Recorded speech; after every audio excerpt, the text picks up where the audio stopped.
जब ध्यान का फल होता है, जब ध्यान किसी एक होता है, वो विज्ञान है। ये इस आंतरिक यात्रा का पहला पड़ाव है।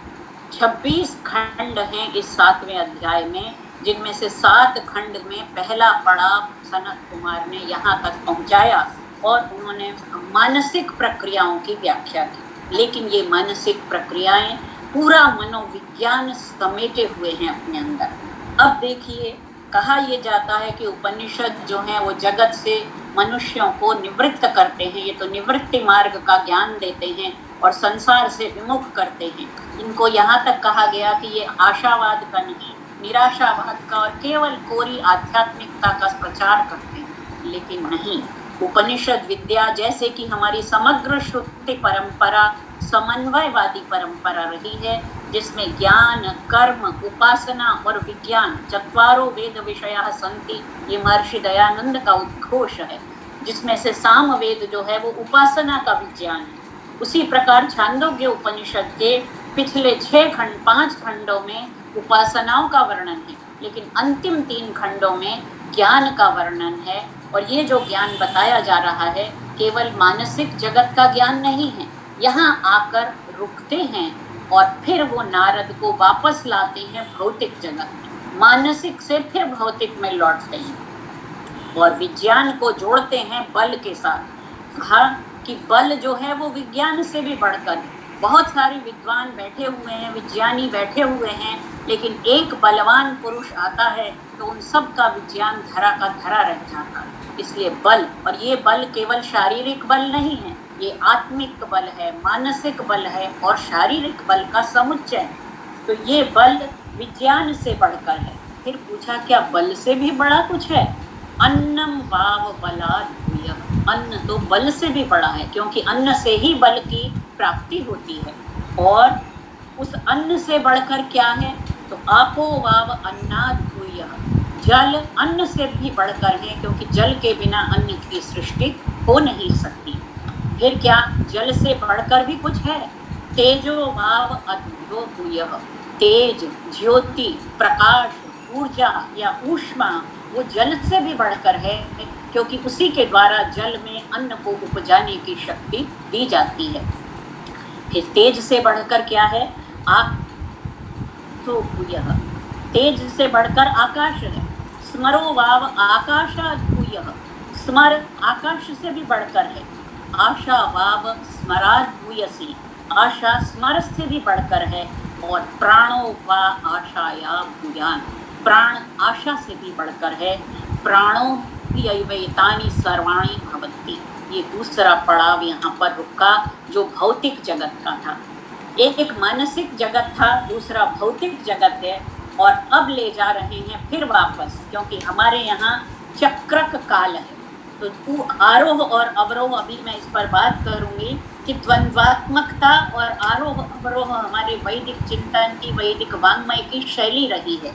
तो उसे आंतरिक जगत से, मानसिक जगत से भौतिक जगत में लाते हैं और फिर भौतिक जगत से ले जा रहे हैं वापस आत्मिक जगत में, क्योंकि परम लक्ष्य जो नारद का है, जो हम सब का है, प्रत्येक जिज्ञासु का है, प्रत्येक उस विद्वान का है जो कि अपने आप को जानना चाहता है, जो श्लोक के सागर से पार जानना चाहता है। उसने पूछा क्या प्राण से बढ़कर भी कुछ है? तो कहा सत्य प्राण से भी बढ़कर है। सत्य का ज्ञान ही विज्ञान है। फिर विज्ञान, ये दोबारा विज्ञान शब्द का प्रयोग हुआ। इन एक एक पद की, एक एक खंड की भरपूर व्याख्या अपेक्षित है और इस पर वर्षों लगाए जा सकते हैं इन चिंतन करने में। लेकिन समय की सीमा को देखते हुए मैं केवल आपके सामने एक रूपरेखा प्रस्तुत कर रही हूँ। विज्ञान से बढ़कर क्या है? मति है। मति से बढ़कर श्रद्धा है। श्रद्धा से बढ़कर निष्ठा है। निष्ठा से बढ़कर कृति है। मति, श्रद्धा और निष्ठा, ये तीनों निष्फल हैं यदि उनके साथ कृति या चेष्टा का समन्वय नहीं होता है, क्योंकि कृति से ही सुख मिलता है। और सुख का सार क्या? अब पहुंचे हैं अंतिम चरण पर, जो नारद के प्रश्न का उत्तर है। हम जानते हैं उपनिषदों में आचार्य के पास शिष्य आकर प्रश्न करते हैं तो आचार्य सीधे सीधे जवाब नहीं दे सकते, क्योंकि ये भौतिक शास्त्र नहीं है। 2 + 2 = 4 ऐसा जवाब दिया नहीं जा सकता। इदम इत्थम तया इन प्रश्नों का समाधान हो नहीं सकता, इसलिए उन्हें क्रमशः धीरे धीरे ले जाते हैं और चरम लक्ष्य तक पहुंचाने का मार्ग प्रशस्त करते हैं। यात्रा स्वयं करनी है। गुरु या आचार्य केवल पथ प्रदर्शक के रूप में उन्हें दिशा निर्देश करते हैं। उन्होंने कहा, सुख का सार, सुख 2 प्रकार का हो सकता है। एक वो सुख जो हम आजकल अनुभव करते हैं, और वो सुख है अभी भूख लगी, हमने भोजन किया, लेकिन थोड़ी देर बाद फिर से भूख लग जाती है। किसी भी चीज की इच्छा होती है, हम उसे प्राप्त करते हैं, सुखी होते हैं, लेकिन थोड़ी देर बाद उससे बढ़कर कोई चीज दिखती है और हम उसकी कामना करने लगते हैं, फिर दुखी होते हैं। तो उन्होंने जो सार दिया कि सुख का सार है भूमा, और भूमा का विलोम है अल्प। यो वै भूमा तत्सुखम नाल्पे सुखम अस्ति। ये वाक्य कि जो भूमा है, जो अनंत है, असीम है, वही सुख है, अल्प में सुख नहीं होता है। और हम जिनके पीछे भाग रहे हैं, जिन विषयों के भोग के, वे सब अल्प हैं, क्योंकि एक विषय भोग प्राप्त होता है। और जैसा कि शंकराचार्य ने कहा, तृष्णा न जीर्णा वयमेव जीर्णा, भोगा न भुक्ता वयमेव भुक्ता। तो ये सब अल्प हैं, और अल्प में कभी सुख हो नहीं सकता है, क्योंकि जो अल्प है वो हमेशा दुखी रहता है। वो सदा यत्र नान्यत् पश्यति नान्यत् शृणोति नान्यत् विजानाति स भूमा। भूमा कौन है? जो कुछ और देखना ही नहीं चाहता, कुछ और सुनना नहीं चाहता, कुछ और जानना नहीं चाहता। और अल्प क्या है? अथ यत्र अन्यत् पश्यति अन्यत् शृणोति अन्यत् विजानाति तदल्पम।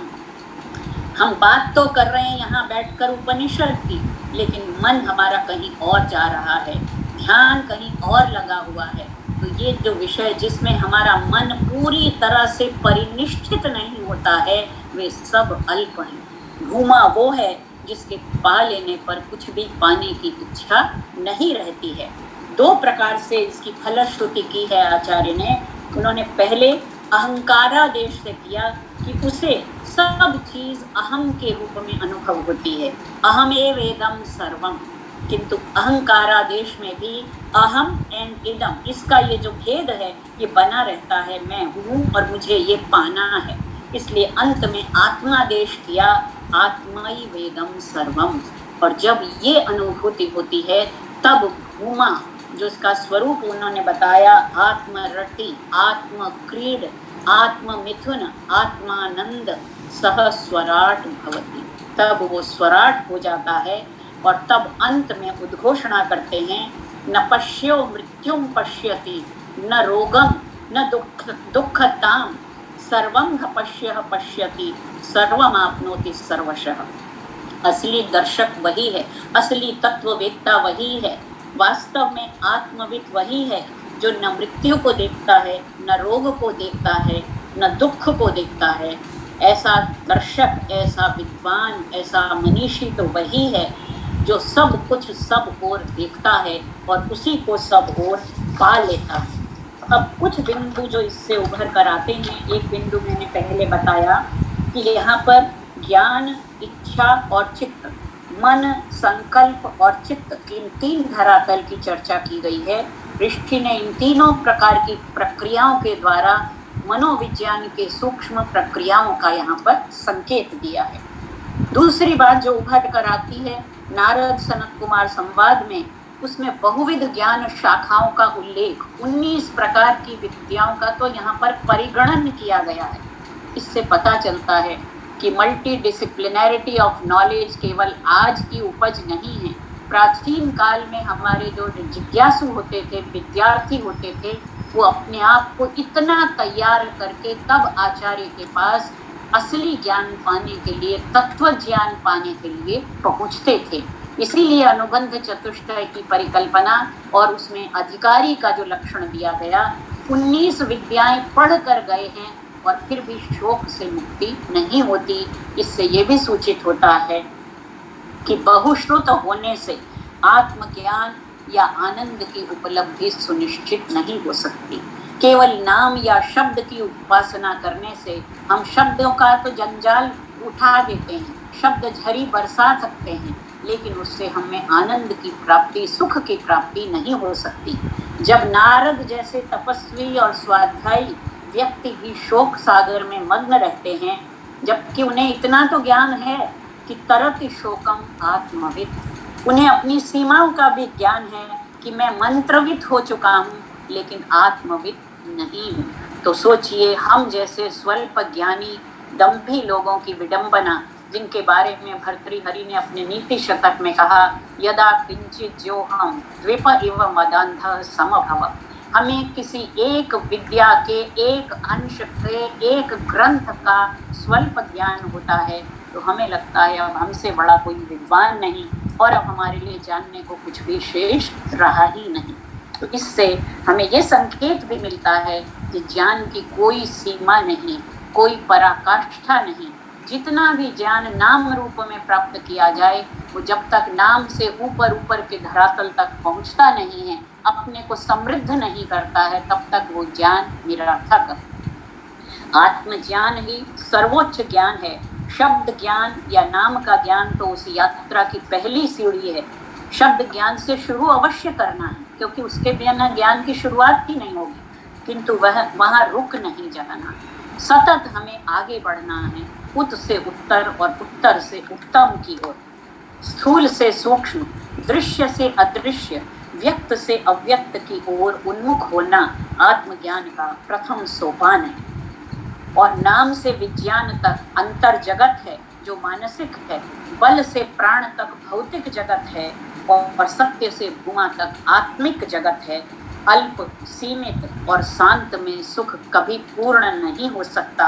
अनल्प, असीम एवं अनंत ही परम सुख है।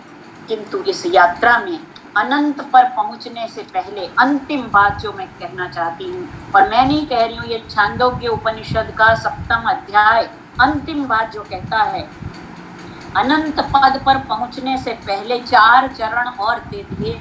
आहार शुद्धि, सत्व शुद्धि, ध्रुवा स्मृति, स्मृति लंबे सर्व ग्रंथि नाम विप्रमोक्षः, तस्मै मृदित कषायाय तमसस्पारं दर्शयति भगवान सनत कुमारः, तम स्कंद इत्याचक्षते, तम स्कंद इत्याचक्षते। तो मानसिक से भौतिक, भौतिक से आध्यात्मिक और आध्यात्मिक से फिर शारीरिक पर ले आकर, क्योंकि जब तक चित्त शुद्ध नहीं है, आहार शुद्ध नहीं है, जब तक स्मृति ध्रुव नहीं है, तब तक हमारे अज्ञान की ग्रंथियों का मोचन नहीं हो सकता। और तब तक अंधकार, हम प्रार्थनाएं करते हैं, अस्ततो मा सद्गमय तमसो मा ज्योतिर्गमय, लेकिन एक एक चरण चढ़ना चलना हमें है। चरई वेति चरई वेति, ये द्वंद्वात्मकता उपनिषदों का प्राण है। परा और अपरा विद्या, विद्या और अविद्या, संभूति और असंभूति, क्षर और अक्षर, अल्प और भूमा, सत और असत, तम और ज्योति, मृत्यु और अमृत, इन द्वंद्वों के पार जाना वही भूमा है, और भूमा ही परम सुख है। यो वही भूमा तत्सुखम। हम सब उस भूमा सुख के, उस अनंत सुख के आकांक्षी हैं, लेकिन उस आकांक्षा के साथ साथ हमारी आस्पृहा, हमारी चेष्टा, हमारी कृति और हमारे संकल्प भी बने हैं। इसी प्रार्थना के साथ प्रभु हमें ऐसी शक्ति दें, ऐसी सन्मति दें। ये प्रार्थना करते हुए मैं गुरुकुल प्रभात आश्रम और स्वामी समर्पणानंद वैदिक शोध संस्थान को बधाई देना चाहती हूँ कि आप प्रतिवर्ष आपकी संगोष्ठियों का स्तर बहुत उत्कृष्ट से उत्कृष्ट होता चला जा रहा है। इस वर्ष आपने जो विषय चयन किया, आप स्वयं अनुभव कर रहे होंगे कि इस विषय पर, और अभी जैसा कि प्रोफेसर मान सिंह जी ने कहा, इस विषय पर कार्य बहुत कम हुआ है और अभी बहुत कार्य होना शेष है। मैं प्रार्थना करती हूँ कि प्रतिवर्ष ऐसे ही विषयों को लेकर, जो कि अभी तक प्रायः प्रलुप्त रहे हैं, उन विषयों को लेकर ये ज्योति किसी गुरुकुल से यहाँ प्रसूत हो और विश्व भर में उसका प्रसार हो। हम इस ज्योति पथ के गामी बने, हम भी आपके साथ इस यात्रा में सहयात्री बने, इस आकांक्षा के साथ मैं स्वामी जी के चरणों में प्रणाम करते हुए अपनी वाणी को विराम देती हूँ। धन्यवाद। नमस्ते। प्रणमामि जी महोदया।